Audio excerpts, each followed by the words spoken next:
Hey guys, welcome back to Cooking with Jessi. Today I've got 4 easy and delicious slow cooker / crock pot meals for you. I've even got one that is dessert, so you're definitely going to want to stay tuned. If you found my channel, chances are you like quick and easy meals and you need some new ideas, so definitely hit that subscribe button. All right, so we're going to get started with Crockpot $1 Million Pasta. Now, most of these are just dump and go, but with ground beef, I do like to go ahead and cook it first. You don't have to do this. If you get a lean meat, you can go ahead and just put it in the crock pot and kind of chop it up if you want to, but I had the time, so I'm going to go ahead and brown it in my pan and season it in there as well. And I'm just seasoning it with my typical salt, pepper, garlic, that type of seasoning, but you can go ahead and season it with anything that you like. Okay, and then once I've got that done, I'm just going to go ahead and drain it and then dump it into my crock pot. And then I'm going to go ahead and add in a can of my favorite pasta sauce, which ours is Hunt's pasta sauce. It comes in a few different flavors. I like them all, and honestly, I don't really notice a huge difference, but I love it because it's smooth and there are no chunks, and we are a family of picky eaters. So I'm going to go ahead and add that in. Now, this recipe did say to layer it. In her notes, she was saying you should layer it. Honestly, I would just dump it all in there. That kind of defeats the purpose of a dump and go. So I'm kind of layering it here, but as I was going, I realized I should have just dumped it all in there. But then I'm going to go ahead and add in a box of these corkscrew noodles. Of course, you can use any kind you like, but I really do like the texture of the corkscrew noodles specifically. They were really good. And then again, layered it with some more sauce, and then I'm going to go ahead and cut up my block of cream cheese and add that in there. And then you're going to go in with some sour cream. You're going to need about a half a cup of sour cream. So I'm putting that in there. And then you're going to put in 1 teaspoon of minced garlic and 1 teaspoon of dried parsley. I believe I just went in there with my parsley seasoning, which it worked out great.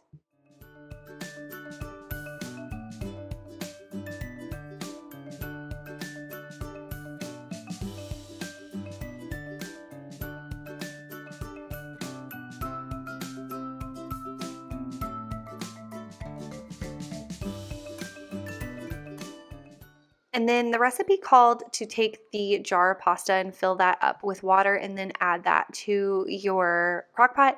Now, I agree with that. If you want to do that, that's totally fine.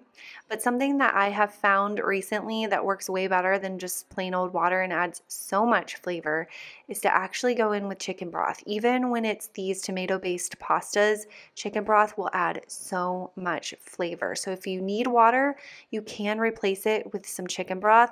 And I decided to go in last minute and add in a can of chicken broth to mine, and it turned out great. So I would recommend doing the can of chicken broth, but you don't have to. The recipe doesn't call for it, but I do think it makes it better.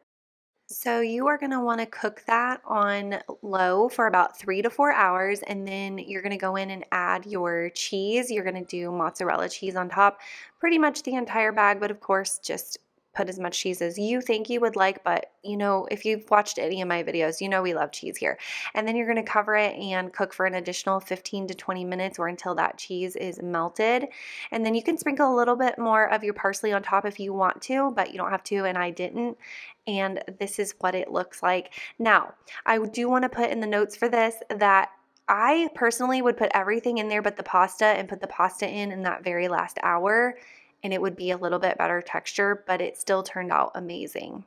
And then I just served mine with corn. Okay, next up is Mississippi chicken. This one is super easy. So you're just gonna wanna get your chicken breast. You're gonna go ahead and grease your crock pot. I don't use liners. I know some of you love using crock pot liners. I just don't feel like they're very healthy, probably. So, and honestly, it's just easier for me to wash the crock pot in the sink, so I don't fuss with them. So go ahead and grease it. If you're using a liner, you're going to want to grease that as well. And then you're going to want to dice up an onion. I just like to use this onion seasoning. I find it easier and I like the texture better, so I'm adding in that. And then you're going to add in a packet of ranch seasoning and a packet of au jus gravy.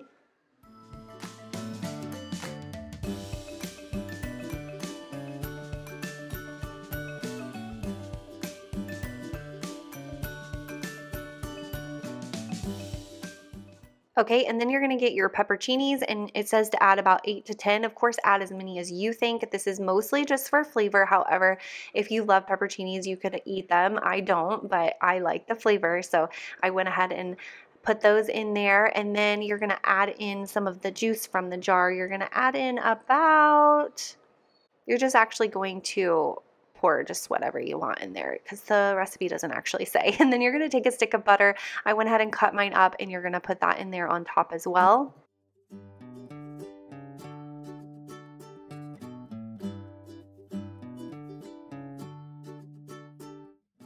And then you're going to cook this one on low for 6 to 7 hours or on high for 4 to 5 hours. You're basically just wanting to get that chicken cooked. So I have this little mini crock pot, and I wanted to add in some green beans for my side. So I'm going to put these fresh cut green beans in there, and then I'm just going to season them with my favorite seasonings, which is onion and garlic, salt and pepper. And then I'm going to add in a stick of butter as well and let those cook on low. And that's what I served on the side for my vegetable. I love these kind of green beans. I don't think my family is super fond of them. They prefer canned, but every once in a while I got to throw in there something that I like, and I really like these. So this is how I decided to make them on this day. Oh, and I also threw in some bacon bits, and I always do real bacon bits, not the imitation. And I find it so much easier to just do it this way rather than cooking up bacon.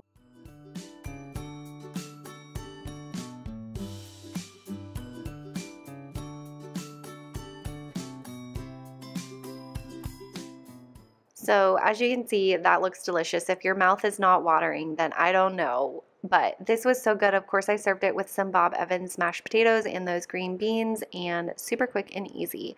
Now we're going to do pulled pork sandwiches using only 2 ingredients. So I've got my pork shoulder in there already, and I'm just adding in a bottle of barbecue sauce. Of course, use whatever your favorite barbecue sauce is. I don't really have a favorite. This was one I'd never tried, and it was really good. So I'm adding in that entire bottle, and then you can go in with root beer or Dr. Pepper. I chose Dr. Pepper. I don't think I've ever made it with a root beer. It may change it entirely. I'm not sure.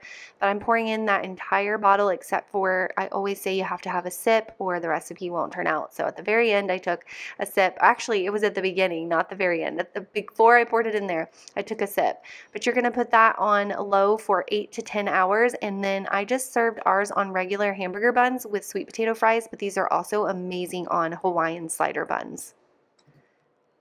Okay, we can't forget dessert, so I'm going to do a Crockpot dessert, you guys. This is cinnamon roll casserole, and I was making this, and we actually went to a friend's house and had it over there, so I took this to go. But you're going to need 4 eggs and a half a cup of milk. You're going to take all of this in a mixing bowl and mix this up, and then you're going to need 1/4 cup of maple syrup and 2 teaspoons of vanilla extract and 1 teaspoon of cinnamon. And in that mixing bowl, you're just going to mix all of that together really well.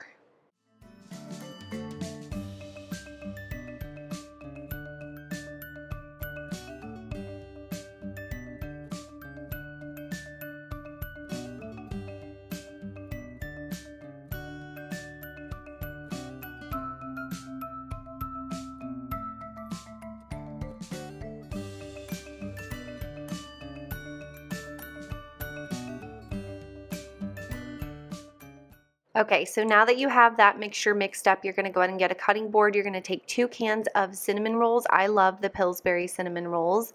And you're going to get those out, and then I use a pizza cutter to just dice them into 4. You can do this however you find easiest, but you're going to want to take each little biscuit and dice it into 4 little pieces.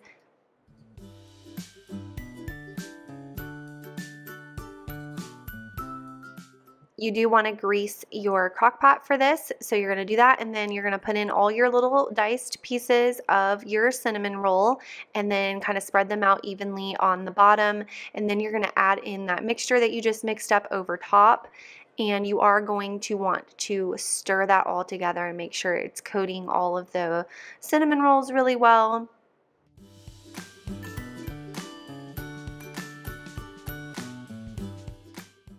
Okay, and then because you have 2 packs of cinnamon rolls, you will have 2 things of icing. You're going to take one and set it aside for later, and you're going to go ahead and drizzle one of them on top now. You can throw this in the microwave, and that will make it easier to melt over it. It takes about 10 seconds in the microwave, and then drizzle that over, and then you're going to put that on low for 2 to 3 hours, and then you're going to come back and take that other thing of icing and drizzle that over top, and then voila, you are done. And like I said earlier, I took this over to a friend's house and we had this for dessert.